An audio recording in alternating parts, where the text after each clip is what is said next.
Hello students, welcome to Gyanshala. તો કેમ છે અમારા 12th સ્ટાન્ડર્ડના છોકરાઓ?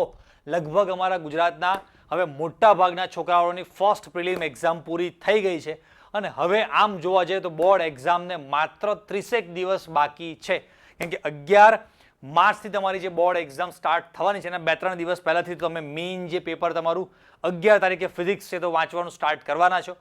તો હવે માત્ર 30 દિવસ બાકી છે। મોટાભાગના છોકરાની ફર્સ્ટ પ્રિલિમ એક્ઝામ તમે આપી એટલે તમને ફૂલ સિલેબસ, એ કેમિસ્ટ્રી, ફિઝિક્સ, મેથ્સ, બાયો જે પણ કોઈ સબ્જેક્ટ હોય એની ફૂલ સિલેબસની એક્ઝામ આપવાનો પહેલો તમે એકવાર ટ્રાય કર્યો અને એ ટ્રાય કરવાથી ઘણા બધા છોકરાઓના એક્ઝામ અમે જસ્ટ જોઈએ છે તો થોડી વહેલી સ્ટાર્ટ થઈ હતી તો પૂરી થઈ ગઈ હતી, અમુકને મેઇન પેપર પૂરા થઈ ગયા છે। એ બધા છોકરાઓના અમારા પર મેસેજ આવતા હોય, પેપર્સ અમને સ્કૂલના મોકલતા હોય, ટેલિફોનિક વાત થતી હોય, ઓફલાઈનના છોકરાઓ સાથે વાત થતી હોય, તો દરેક જગ્યાએ આમ જોઈએ ઘણા છોકરાને પેપર સારા ગયા છે, એમની કેપેસિટી પ્રમાણે કે ધારણા જેટલા નહીં પણ ઘણા સારા ગયા છે, બરાબર।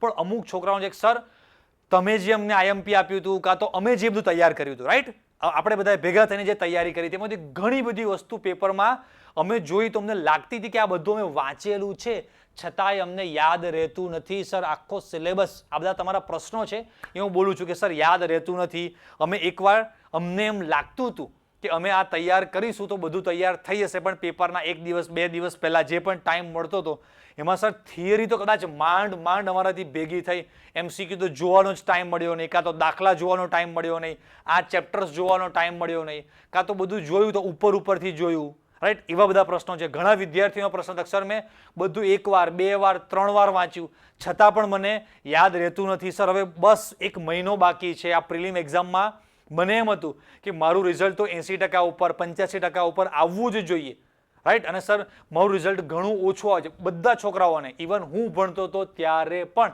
વર્ષોથી મોટા ભાગના છોકરાઓને ફર્સ્ટ પ્રિલિમ આપણી જે જાન્યુઆરીમાં લેવાય એમાં એમની એક્સપેક્ટેશન ધારણા કરતાં રિઝલ્ટ કાયમ ઓછું જ આવે છે। તમારે આ વર્ષે એટલું પણ સારું છે કે આટલા છેલ્લા 10-12 વર્ષમાં પહેલી વાર એવું થયું કે જાન્યુઆરી મહિનાના એન્ડમાં તમારી પ્રિલિમ એક્ઝામ ગઈ, એટલે લગભગ ઉત્તરાયણ પછી તરત જ 17-18 તારીખથી પ્રિલિમ એક્ઝામ શરૂ થઈ જાય અને બધા જ છોકરાઓને તકલીફ થાય કે પહેલી જ વાર ફર્સ્ટ ટાઈમ આખો સિલેબસ એક સાથે તૈયાર કરવાની પ્રેક્ટિસ હોય નહીં, એટલે સરખો તૈયાર થાય નહીં, ફર્સ્ટ પ્રિલિમમાં જોઈએ એવું રિઝલ્ટ આવે નહીં, કાં તો પેપર એટલા સારા ગયા હોય ને એટલે હવે હિંમત હારી જવાય। આ વિડીયો મેઇન બનાવવાનો મારો ઇન્ટેન્સ કે આટલા બધા જે છોકરાઓ છે તમારામાંથી 50% છોકરાઓ, મિનિમમ આંકડો બોલું છું, કે એવા છે કે જેમને હિંમત તૂટી ગઈ હશે, હિંમત છૂટી ગઈ કે સાહેબ આખું વરસ વાંચ્યું પણ આ હવે એમ લાગે છે કે નહીં પૂરું થાય, બસ સાહેબ 1 જ મહિનો છે, બહુ જ બીક લાગે છે। મેઇન આખો વિડીયોનો હાર્દ કો મેઇન જેની પર મારે ડિસ્કશન કરવાનું છે, કાં તો સૌથી વધારે તમને બધાને જે પ્રશ્ન છે સળગતો, જે બીક લાગે છે કે સાહેબ હવે હારી બહુ બીક લાગે છે, હવે 1 જ મહિનો બાકી છે અને શું કરશું સમજાતું નથી કે અમારી જે એક્સપેક્ટેશન, જે ધારણા હતી એટલું રિઝલ્ટ આવશે કે નહીં આવે, બહુ જ બીક લાગ્યા કરે છે। જેમ જેમ એક્ઝામ નજીક આવે છે એમ બીક લાગે છે, 1 વાર વાંચું, 2 વાર વાંચું, 3 વાર વાંચ્યું સર તોય મને જો એવું યાદ રહેતું નથી, એક્ઝામમાં જઈને બધું ભૂલી જવાય છે, બહુ ટેન્શન છે સર। અમુક સ્ટુડન્ટ્સ તો મને મળવા આવ્યા પેપર આપીને સીધા જ રડવા જ માંડ્યા મારી સામે કે સર મને એમ લાગે છે કે નહીં કરી શકું, મેં 1 વાર 2 વાર, એના પેરેન્ટ્સ પણ સર વાંચે છે તો બહુ જ મહેનત કરે છે પણ માર્ક્સ આવતા નથી।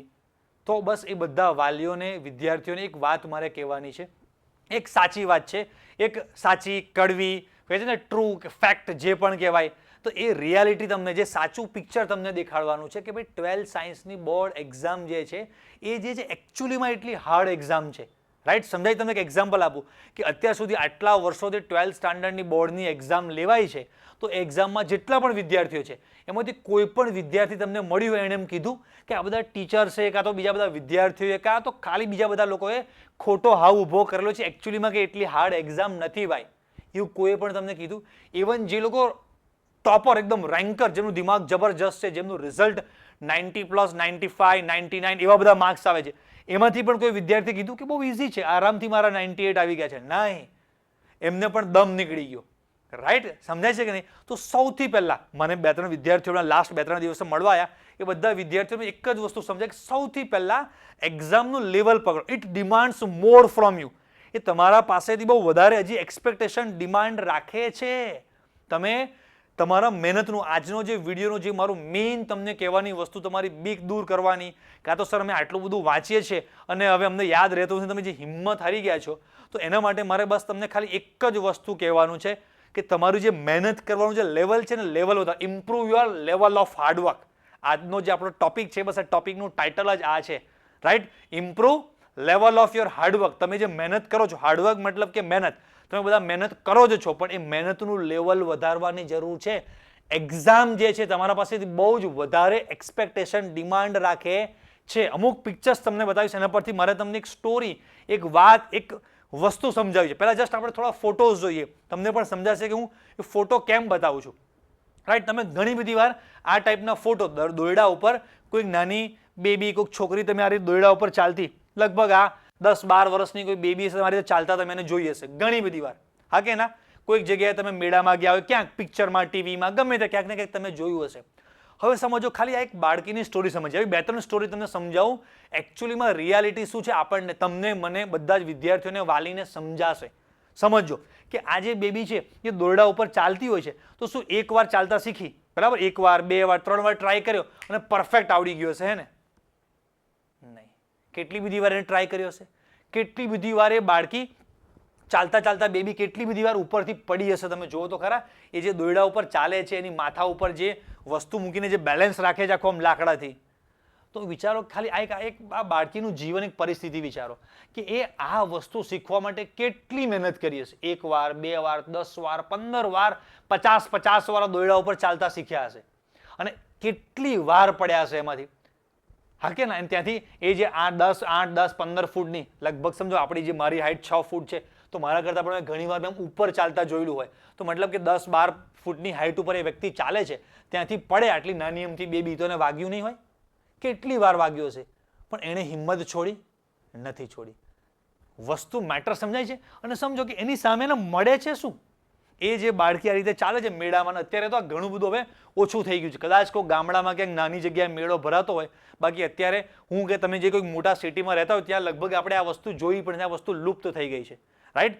પણ આ વ્યક્તિ જ્યારે પણ જે પણ કોઈક સિટીમાં, કોઈક સ્ટેટમાં, કોઈક જગ્યાએ આવું નાના વિસ્તારમાં આ જે કરતા હોય છે, એ વસ્તુ તમે જુઓ કે જે ચાલતા હોય છે ત્યારે આખું ચાલવાનું પૂરું કર્યું, જે લોકો બધા જોવા ભેગા થયા હોય છે, પણ દરેક વ્યક્તિ 500 નોટ કાઢીને આપી દે છે. અરે અડધા લોકો તો ખાલી જોઈને નીકળી જાય છે. બીજા કોઈક લોકોને દયા આવે તો 2 રૂપિયા, 5 રૂપિયા, 10 રૂપિયા, કોઈક સારું હોય તો 50 રૂપિયા. મતલબ કે આ એક ખેલ બતાવે છે. ખેલના અંતે એને મળે છે શું? 100, 200, 500 રૂપિયા. કદાચ 500 પણ હું વધારે બોલી ગયો કે એક દિવસની જો એમની 500 રૂપિયા ઇન્કમ હોય તો ખુશ થઈ જાય આખું ઘર, હા કે ના? તો એ જે 100-200 રૂપિયા મળે છે, એ ખાલી 100-200 રૂપિયા મેળવવા માટે એ કેટલી મહેનત છે એની. અને એની સામે આપણે જોઈએ છે શું? કે હાઈફાઈ જબરજસ્ત ડોક્ટર થવું છે, બહુ જ મોટા એન્જિનિયર બનવું છે, મહિને 50,000, લાખ રૂપિયા, 2 લાખ રૂપિયા, વર્ષે તમારું 10 લાખ, 20 લાખ, 25 લાખ એવું પેકેજ હોય, જોરદાર તમે સારા ડોક્ટર બની શકો, એવી આપણી એક્સપેક્ટેશન, એટલું લેવલ, આપણી આમ મોટી મોટી ધારણાઓ છે, વિચારધારાઓ છે આપણી, વિશિષ્ટ એટલી મોટી મોટી. એની સામે મહેનતનું લેવલ. વસ્તુ સમજાય છે કે આપણે કદાચ કોઈક થિયરી 1 વાર, 2 વાર, 3 વાર વાંચી અને આપણે પછી એક્ઝામમાં, ટેસ્ટમાં લખવા ગયા અને કદાચ ના લખાય, તો આપણને આના જેવું આપણને એવું થતું નથી કે થિયરી ના આવડી, આપણે બેન્ચ પર નીચે પડ્યા, માથું ફૂટી ગયું, અહીંયા ખૂણીમાં વાગી ગયું, હાથમાં ફ્રેક્ચર આવી ગયું, ઘૂંટણમાં વાગ્યું, આપણે એવું થાય છે નહીં. તોય આપણે હિંમત હારી જઈએ છીએ. આપણે જોઈએ છે કેટલું બધું મોટું, એની સામે આપણી મહેનત કેટલી? તો કે સર આ થિયરી મેં 1 વાર, 2 વાર, 3 વાર વાંચી, લખીને મોઢે કરી, પણ હું ટેસ્ટમાં ગઈ તો સર હું ભૂલી ગઈ. અરે બેટા, વાત સાચી છે, તમને તમારી કેપેસિટી કદાચ વધારે, પણ તમે જે એક્ઝામ આપવાના છો એ એક્ઝામ તમારી પાસેથી હજી પણ વધારે મહેનતની આશા રાખે છે. વસ્તુ તમે આટલા બધા મોટા થયા, તમે રાઈટ અત્યારે 17-18 વર્ષ તમારા થયા હશે, તો છેલ્લા 12-15 વર્ષથી તમે જે ભણો છો, 12 વર્ષથી, તો એ 12-15 વર્ષથી ભણો છો, એમાં આ જે વસ્તુ, ધારો કે કોઈ પણ કેમેસ્ટ્રી, ફિઝિક્સ, મેથ્સ, બાયોના ટોપિક છે, એ તમે એક પણ વાર જિંદગીમાં આના પહેલા વાર ભણ્યા નથી. અત્યારે પહેલી જ વાર એ વસ્તુ તમે ભણ્યા છો અને પહેલી જ વાર એ વસ્તુ તમે 1 વાર, 2 વાર, 3 વાર, 4 વાર તૈયાર કરી છે. અને એની એ વસ્તુ તો છે નહીં. અલગ અલગ થિયરી, અલગ અલગ ચેપ્ટર, અલગ અલગ દાખલા, અલગ અલગ MCQ, અલગ અલગ સબ્જેક્ટ, બદલાતું જ રહે. તો જૂનાની ઉપર નવું, જૂનાની ઉપર નવું, એમ એકની ઉપર આમ સ્તર બનતા જ જાય છે. તો જૂનું ઓબ્વિયસલી ભૂલાતું જ જવાનું છે. તો આ 1 વાર, 2 વાર, 3 વાર કરે નહીં, હજી પણ વધારો. લોકોને 5, 25, 50 રૂપિયા કમાવા માટે પણ આ વ્યક્તિ કેટલી મહેનત કરે છે. હા કે ના? અને એની સામે આપણે જોઈએ છે કેટલું બધું મોટું, અને મહેનતનું લેવલ આપણું એના કરતાં ઓછું છે, અને આપણે એવી આશા રાખીને બેસી જઈએ છીએ, આપણે ડિપ્રેસ થઈ જઈએ છીએ, હેરાન થઈ જઈએ છીએ, ચિંતામાં આવી જઈએ છીએ કે મને કંઈ થતું નથી, વંચાતું નથી, યાદ રહેતું નથી. નહીં, હજી બીજું તમને એક ફોટો બતાવું તમને. આ જો આ ચાઇનીઝમાં, આપણે ઇન્ડિયામાં નથી, ચાઇનીઝ મોંગ કહેવાય, સાવલિન કુંફુ, એક કુંફુની એક કરાટે તમે જોયો છે, કુંફુ કરાટે, થોડુંક તમને આઈડિયા આવતું હોય તો એ બાળકોને તમે ઘણા બધા ચાઇનીઝ મૂવીમાં તમે જોયું હોય, ઘણા બધા બોલિવૂડના મૂવીમાં પણ બતાવે છે કે ત્યાં ચાઇનામાં આ રીતે બાળકોની ટ્રેનિંગ તમે જો આ છોકરાઓની અહીંયા જે પગ રાખી અને 2, 5, 10 મિનિટ ને કલાકોના કલાકો સુધી આમને આમ રાખે ને, મોઢા પર દુઃખ જો આ છોકરાને આ રીતે લાકડા અને ફ્લેક્સિબિલિટી, આમ શરીરનો આમ ફ્લેક્સિબલ સમજાય છે ને એવું બને એના માટે કેટલા કલાક. આ બાળકનું મોઢું જો રડે છે કેવી રીતે, આમ ઊભું ઝાડ છે, ઝાડમાં આમ કરીને આમ આખો એનો જે વીટેલો છે, આપણે એમના પણ નીચે જમીન પર ના રહી શકીએ આ રીતે. ચલો આ રીતે શીખે છે, આ રીતે આટલી શરીરને ટ્રેનિંગ આપે છે, બરાબર. શું એનાથી ને મળશે શું? સારી જ વસ્તુ છે, ખોટી વસ્તુ નથી, એમની દ્રષ્ટિએ બહુ જ યોગ્ય વસ્તુ છે, પણ એનાથી એને મળશે શું? આ એ જે પણ સાવલિન કુંફુ કરાટેના માસ્ટર બની ગયા, જે પણ એમની જે આજે છે, બરાબર, તો એમાં શું કરોડો રૂપિયા મળશે એમને? દર મહિને 2-2 લાખ રૂપિયાનો પગાર મળી જવાનો છે? નહીં, ખાલી શરીરની ફિટનેસ સારી રહે. અને એમનો કંઈક પ્રથા છે, બરાબર, એમાં ડિટેલમાં આપણે પડવું નથી, બટ એનાથી આપણને એને મળે છે શું? જે વસ્તુ મળવાની છે એના કરતાં એને તમે જુઓ, મહેનતનું લેવલ જુઓ, અને આપણે જે વસ્તુ જોઈએ છે એની સામે આપણું મહેનતનું લેવલ જુઓ. સમજાય છે? એટલે હું કહું છું કે ઇમ્પ્રૂવ, મતલબ કે upgrade your level of hard work. તમારું જે મહેનત કરવાનું જે સ્તર છે એ હજી પણ ઉપર લઈ જાઓ. સમજાય છે? આપણે બહુ નીચા લેવલ પર સમજી લીધું કે આટલી મહેનત તો બહુ થઈ ગઈ. નહીં, તમે જે એક્ઝામ, જે બોર્ડ એક્ઝામ આપવાનો છો, જે કોમ્પિટિશન છે, એ તમારા પાસે એનાથી ઉપરના લેવલની એક્સપેક્ટેશન રાખે છે. હા કે ના? બીજી તમને એક ફોટો બતાવું. આ એક બાળકી છે, જો બેબી છે, આપણે ઇન્ડિયાની નામ ભૂલી ગઈ, આઈ થિંક શ્વેતા કે સમથિંગ કોઈક નામ છે, હેન્ડીકેપ છે, બંને હાથ નથી બાળકીને, અને છતાંય સમથિંગ કોઈક ઓલિમ્પિક કે XYZ કોઈ પણ એવી ઇન્ડિયા લેવલની કે XYZ લેવલની કોમ્પિટિશનમાં જે ભાગ લે છે, બહુ મોટા લેવલ પર સ્પોર્ટ્સ એથ્લેટિક્સ છે આપણા, બરાબર. તો એ જ તમે જુઓ, હાથ નથી છતાં પણ જે પ્રેક્ટિસ કરે છે, હું ને તમે બંને હાથ હોવા છતાં પણ આ નિશાનો લઈ શકીએ નહીં. તો એ કેવી રીતે કર્યું હશે? કેટલી પ્રેક્ટિસ એની પાછળ. અને આનાથી આ કરવાથી ઇન્ડિયન ગવર્મેન્ટ એને જે પણ આપતી આપણે એમાં કંઈ પડવું નથી, બટ હું એમ કહું છું કે એને દર મહિને આ શીખી ગઈ સમથિંગ, ચલો સારામાં સારો રેન્ક આવી ગયો એનો, કદાચ ઇવન એ જે પણ કોઈ જગ્યાએ પાર્ટિસિપેટ કરી છે એને ગોલ્ડ મેડલ મળી ગયો.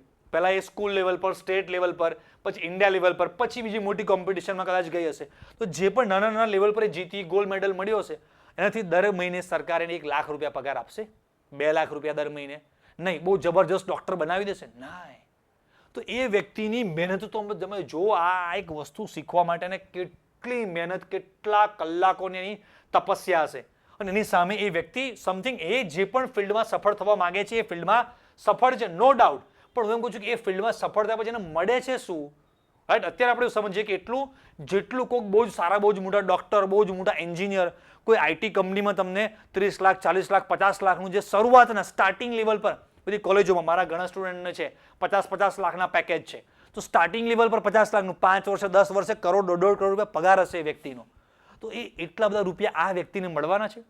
આપણે એની મહેનત, એની સલામ છે, એની સામે રૂપિયાની કમ્પેરિઝન હોય જ નહીં. જસ્ટ ખાલી સમજાવવા માટે, ઊંધું લેતા નહીં, જસ્ટ ખાલી સમજાવવા માટે કે જે આ છોકરાઓની મહેનત છે, આ જે બાળકીની મહેનત છે, તો આ બધાની મહેનતની સામે એને જે વળતર મળવાનું છે એ એટલું નાનું વળતર છે, એની માટે પણ કેટલી બધી વધારે મહેનત કરવી પડે છે. તો આપણે તો કેટલું બધું વધારે જોઈએ છે. હેડ, આપણા સપના એટલા બધા મોટા છે, મોટી ગાડી, મોટો બંગલો, સારી નોકરી, સારી છોકરી, સારું ઘર, આ તે બધું. તો એ સામે મહેનતનું લેવલ પણ આપણે વધારવું પડશે. રાઈટ? આપણે જે લેવલ પર સમજીને ચાલે કે આટલી મહેનત તો ઘણી થઈ ગઈ. બીજી એક વસ્તુ સમજાવું, મહેનતનું લેવલ. તમને આ ફોટો બતાવીશ તમને લોકોને, જસ્ટ બધા તમે હીરોને બધાને બોલિવૂડના ઓળખો છો, સેમ્પલ ફોટો અહીંયા મેં જસ્ટ તમને એક એંગલ બતાવવા માટે, સમજાવવા માટે મૂકેલા છે.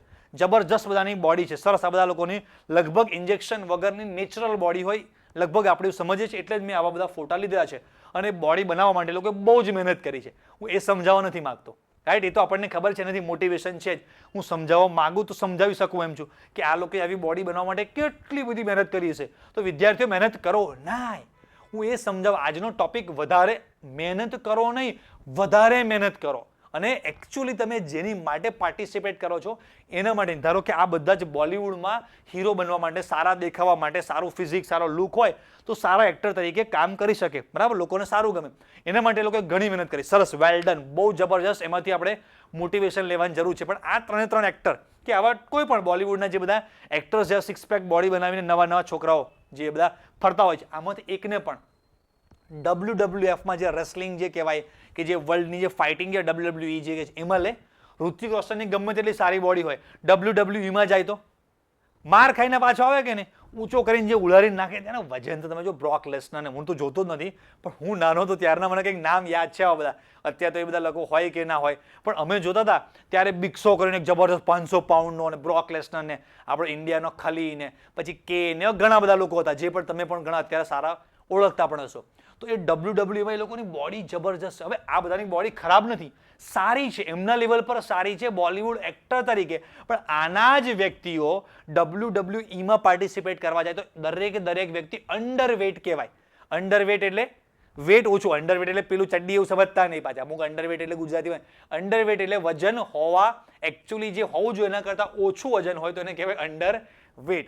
તો એકચ્યુઅલી આમાંથી એક પણ વ્યક્તિનું વજન તમે જુઓ તો 100 કિલોથી ઉપર નહીં હોય, ત્યાં તમે જુઓ તો એ લોકોના વજન આમને આમ ઉલારી નાખે ને 4થી 5 10મી લાઈનમાં જઈને પડે આ બધા. ત્યાં એવા હા એ અલગ વસ્તુ છે, ત્યાં કદાચ ઘણા લોકો કહે છે કે બધું પ્રી પ્લાન હોય, બટ જસ્ટ ખાલી આપણે સમજવા માટે કે ભાઈ WWE જેવું કોઈ પણ આવું ફાઇટિંગનું કોમ્પિટિશન છે, ઇવન બોક્સિંગ પણ છે કદાચ, તો આ લોકોની કોઈ પણ બોડી બોક્સિંગ રેસલિંગ કહો કે WWE કહો એમાં નહીં ચાલે, કેમ કે એ આખું એક્ઝામનું લેવલ. આ લોકો સારા જ છે, એમના સ્કૂલમાં એમના સિટીની નાની અમથી સ્કૂલોમાં લેવલ સારું છે, હોશિયાર જ છે, પણ કોમ્પિટિશન અત્યારે બહુ જ મોટી છે અને મોટી સ્પર્ધા માટે તમે પાર્ટિસિપેટ કરો છો તો તમારી મહેનત તૈયારીનું લેવલ પણ એટલું હોવું જોઈશે. એ એક્ઝામ તમારી પાસેથી અપેક્ષા રાખે છે, રાઈટ, કે ભાઈ આ એક્ઝામ ક્રેક કરનારો વિદ્યાર્થી આ એક્ઝામમાં, આ તો બોર્ડ એક્ઝામ તો આપણી કઈ નથી છોકરા, એનાથી પણ અઘરી એક્ઝામ જે છે આપણી જે UPSCની એક્ઝામ IAS કલેક્ટર બનવા માટેની બધાને ખબર છે એ એક્ઝામ જબરજસ્ત અઘરી આવે. CA ચાર્ટર્ડ એકાઉન્ટન્ટની એક્ઝામ જબરજસ્ત હોય છે. પછી MBAમાં એડમિશન લેવા માટેની જે ગેટની કેટની એક્ઝામ આવે છે. પછી એન્જિનિયરિંગમાં માસ્ટર્સમાં જવા માટેની આપણી IITની જે એડવાન્સ એક્ઝામ છે. તો આ બધી જે એક્ઝામ છે એ એક્ઝામનું સમજો કે કોઈક વ્યક્તિ કદાચ સ્કૂલ લેવલ પર ગુજરાત બોર્ડ લેવલ પર ગુજરાત બોર્ડમાં ફર્સ્ટ આવે છે, એનો મતલબ એ નથી કે એ વ્યક્તિ 100% મેઇન જે છે એડવાન્સ કાં તો પછી CA ની એક્ઝામ છે કાં તો આ 110% ક્રેક કરી શકશે એને નહીં. એ વ્યક્તિની મહેનત આ એક્ઝામના લેવલની છે. હવે આ એક્ઝામના લેવલ માટે જો એ વ્યક્તિએ પાર્ટિસિપેટ કરવું હશે તો મહેનતનું પણ લેવલ વધારવું પડશે. તો અલ્ટિમેટલી બસ આપણી પાસે હવે છેલ્લો 1 મહિનો છે અને તમે જે પણ કંઈ વાંચ્યું છે હજી એને 1 વાર 2 વાર 3 વાર 4 વાર રિપીટ ટેકનિકથી વાંચો. હજી આના પછીનો નેક્સ્ટ હું વિડીયો તમારા માટે ખાસ લાવવાનો છું અને જે તમારા બધાની ડિમાન્ડ છે કે સર હું જે વાંચું છું એ મને યાદ રહેતું નથી, એ તમને જબરદસ્ત ટેકનિક આપી 100% તમને વાંચેલું યાદ રહેશે અને ઇમ્પ્રુવમેન્ટ થશે. પણ એના પહેલાં મારે હજી વધારે વાંચવાની જરૂર છે. સૌથી પહેલાં તમે જે ડિપ્રેશનમાં છો કે હારી ગયા છો, થાકી ગયા છો, તો સમજો કે હારવાનું થાકવાનું નથી, છેલ્લો 1 મહિનો છે, તોડી નાખો ફોડી નાખો. એટલે જ આપણું આ જે પણ વિડીયો છે એના ટાઇટલમાં તમારા માટે મેં એક સ્લોગન મૂકેલું છે કે હમ જીતેંગે, અને આજથી 1 મહિના સુધીનું આપણું આ મેઇન સ્લોગન રહેશે. શું? હમ જીતેંગે. ભાઈ ગમે તે થાય, આ 1 મહિનો મેં તમને કીધું હતું કે તમે બધાએ મારો કદાચ કોઈક વાર ખરાબ સમય હતો ત્યારે તમે બધાએ મને સપોર્ટ કર્યો છે, તો હવે મારો સમય સારો થઈ ગયો છે અને તમારો સમય અત્યારે તકલીફવાળો છે, તો એમાં હું તમને 100% સપોર્ટ કરીશ. અને એટલે જ તો હજી તમારી એક્ઝામ પ્રિલિમ પૂરી થાય ને હવે તમે આવા વિચારોમાં હશો અને તમને હવે આવું વિચારવું જોઈએ. એના માટે તમે પોતાની રીતે તમે આ વસ્તુ સમજી શકો એમ નહોતા, તરત તમારા માટે હું રેડી થઈને તમારા માટે વિડીયો આજે જ લઈને આવી ગયો કે નહીં આવી ગયો, એમ એક સ્ટેપ પર હું તમને હેલ્પ કરતો રહીશ કે હવે આ રીતે કરો, આ રીતે કરો, આ રીતે કરો. બસ એક જ વસ્તુ કરવાની છે કે આપણે આપણું મહેનતનું લેવલ વધારવાનું છે. આ જે બાળકી છે ને બસ એમાંથી જોઈને શીખો કે એને બહુ નજીવી વસ્તુ મેળવવા માટે પણ આટલી બધી મહેનત કરી છે, તો મારે તો બહુ જ હજી આગળ જવું છે, બહુ જ વધારે મારે જોઈએ છે અને બનવું જ જોઈએ, હું કરી શકું એમ છું, તો કેમ ના થાય, રાઈટ? તો બસ મહેનતનું લેવલ વધારો, વધારે ને વધારે મહેનત કરતા જાઓ. દિવસમાં 8 કલાક 10 કલાક 12 15 કલાક વાંચે એવા મેં વિદ્યાર્થીઓ જોયેલા છે. મારા 2-3 સ્ટુડન્ટ બીજે મેડિકલમાં છે, તમને છેલ્લે શોર્ટમાં વાત કરી દો. એ છોકરા મને વાત કરતા હોય ને તો શોર્ટમાં જ કહીશ. એક મારો સ્ટુડન્ટ જે છે એણે મને એવું કીધું હતું કે એ તો પોતે અમદાવાદનો નથી, એ તો આણંદ સિટીનો છે, રાઈટ? પણ અમદાવાદ સિટીમાં જ બીજે મેડિકલથી માંડ 5-10 કિલોમીટરમાં જ એનું ઘર આવતું હોય એવી જગ્યાએ એનું ઘર છે, છતાં પણ એ હોસ્ટેલમાં એ વ્યક્તિ રહે છે અને છેલ્લા 10 દિવસ 15 દિવસથી ઘરે નથી ગઈ હોતી. 10 દિવસથી નાહતી નથી એ વ્યક્તિ, બધાની વાત નથી કરતો, પણ ઘણા મોટા ભાગના સિન્સિયર વિદ્યાર્થીઓ જ્યારે એક્ઝામ ટાઈમ જે 1-2 મહિનો નાહવાનો ટાઈમ નથી હોતો, નાસ્તો સરખો કરવાનો ટાઈમ હોતો નથી, દિવસમાં 10-10, 12-12 કલાક વાંચે રાખે છે, 15-15, 16-16 કલાક સુધી બસ વાંચ, બીજું કોઈ કામ નહીં. કેમ કે એને ખબર છે કે મારે કંઈક, અને સમજો કે દુનિયામાં કોઈ પણ વ્યક્તિને કોઈ પણ ફિલ્ડમાં સફળ થવું છે એની પાછળ એને જબરજસ્ત મહેનત લગાડી લેશે ભાઈ, એમનામ નહીં થાય. સમજાય છે? એક એક્ઝામ્પલ હું ધારો કે કોઈ ક્રિકેટ મેચ, વર્લ્ડ કપની જ્યારે મેચ ચાલુ હતી, રાઈટ, એ વર્લ્ડ કપની સિઝન આ તે જે બધો ટાઈમ પસાર થઈ ગયો. હવે ધારો કે અત્યારે કોઈક એવો સમય ચાલી રહ્યો છે, એવો કોઈક મહિનો ચાલી રહ્યો છે કે જ્યાં અત્યારે કોઈ એવી બહુ મોટી મેચ હમણાં એકાદ મહિનામાં આવવાની નથી, કોઈ એવી બહુ મોટી વર્લ્ડ ટૂરમાં કોઈ પણ જગ્યાએ જવાનું નથી. બધા ક્લિયર જે ક્રિકેટર્સ, જે પ્લેયર્સ છે એ પોતપોતાના સિટીમાં, પોતપોતાના ઘરે હશે. તો એમાંથી અમુક પ્લેયર એવા પણ હશે કે શાંતિથી મોડા ઉઠે, એન્જોય વાળી લાઈફ, મીડિયમ પ્રેક્ટિસ, અને અમુક એવા પણ હશે કે જે એક ધારી જબરજસ્ત મહેનત કરી એની પાછળ લાગ્યા પોતાને સુધારવા માટે, પોતાનું જે પણ કોઈ મહેનતનું લેવલ છે એને હજી ઉપર ને ઉપર લઈ જાય અને બીજા બધાની જે કોમ્પિટિશન છે તોડીને આગળ નીકળવા માટે મહેનત કરતા જ હશે. તો આપણે હારવાનું, થાકવાનું નથી. બરાબર? બસ એટલું વિચારો કે આ જે એક્ઝામ છે એ તમે જે માનીને સ્વીકારીને બેસી ગયા છો કે હું 1 વાર 2 વાર 3 વાર 4 વાર વાંચી નાખું, એકાદ વાર લખી નાખું અને મને યાદ રહી જશે, નહીં થાય. થઈ ગયું હોત તો યાદ રહી ગયું હોત, બટ હજી પણ વધારે 1 મહિનો આપણી પાસે છે. તમે ને હું બરાબર કમર કસીને કહે છે ને, જો તૈયાર થશું તો 100% આપણે રિઝલ્ટ સારું લાવી શકીશું. તમે અત્યાર સુધી જે પણ કંઈ વાંચ્યું છે એ સાવ ફોગટમાં વેસ્ટ ગયું નથી ભાઈ. તમે ફર્સ્ટ ટાઈમ, પહેલી જ વાર તમે બધા જ ચેપ્ટર એક સાથે તૈયાર કરવાની પ્રેક્ટિસ કરી છે. ઓકે ના? 2 ચેપ્ટર ને 5 ચેપ્ટર ને 6 ચેપ્ટર ને એવા 5-5, 6-6, 7-7 ચેપ્ટરની એક્ઝામ કદાચ તમે આપેલી હોય, પણ 10 ચેપ્ટર કે કેમિસ્ટ્રીમાં એક્ઝામ 10 ચેપ્ટર, મેથ્સ બાયોમાં જે પણ ફિઝિક્સમાં અલગ હોય, એટલા બધા ચેપ્ટર એક સાથે, બધા ચેપ્ટરની થિયરી, બધા જ ચેપ્ટરના દાખલા, બધા જ ચેપ્ટરના MCQ, આટલું બધું એક સાથે તૈયાર કરવાની આપણે પ્રેક્ટિસ કરી ના હોય એટલે આપણને એવું લાગે કે હું કદાચ મેં જે વિચાર્યું છે, મેં જે ધાર્યું છે એવું રિઝલ્ટ નહીં લાવી શકું. આવશે જ, હમ જરૂર જીતેંગે. રાઈટ? ખબર પડી કે નહીં?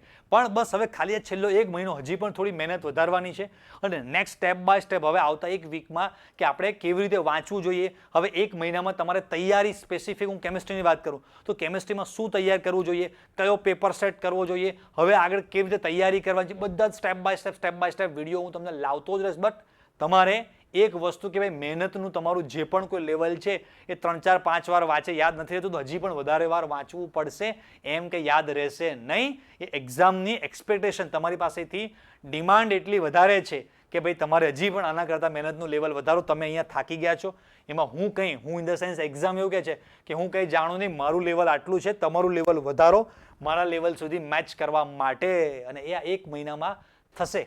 રાઈટ છોકરાઓ? તો બસ તમને થોડાક મોટિવેટ કરવા માટે, તમે જે થોડાક થાકી ગયા હતા, હારી ગયા હતા, એક તમને નવી દિશા આપવા માટે, થોડું મહેનતનું લેવલ હજી વધારવા માટે, હજી પણ તમને નવા મોટિવેશનના વિડીયો હું તમારા માટે લાવતો જ રહીશ. બરાબર? બટ એક વસ્તુ ભૂલતા નહીં કે આપણે 1 મહિનામાં એટલી મસ્ત અને એટલી જબરજસ્ત મહેનત કરીશું જ અને થશે જ. અને ખાસ એક વસ્તુ શું થવાની છે? હમ જીતેંગે. અને એનાથી પણ વધારે ઇમ્પોર્ટન્ટ વસ્તુ કહી દઉં છું કે હમ જરૂર જીતેંગે. રાઈટ? તો બસ બધા વિદ્યાર્થીઓને છેલ્લે બેસ્ટ ઓફ લક, બધાને શુભકામનાઓ. જબરજસ્ત મહેનત કરીશું, તમે ને હું આપણે જોડાયેલા રહીશું. યુટ્યુબ પર નવી ને નવી વસ્તુ તમારા માટે હું લાવતો જ રહીશ, નવી સ્ટ્રેટેજી લાવતો રહીશ. બધા જ જોડાયેલા રહેજો. બધા વિદ્યાર્થીઓને ટાટા બાય બાય, આવજો, અને બધા વિદ્યાર્થીઓને જય સ્વામિનારાયણ.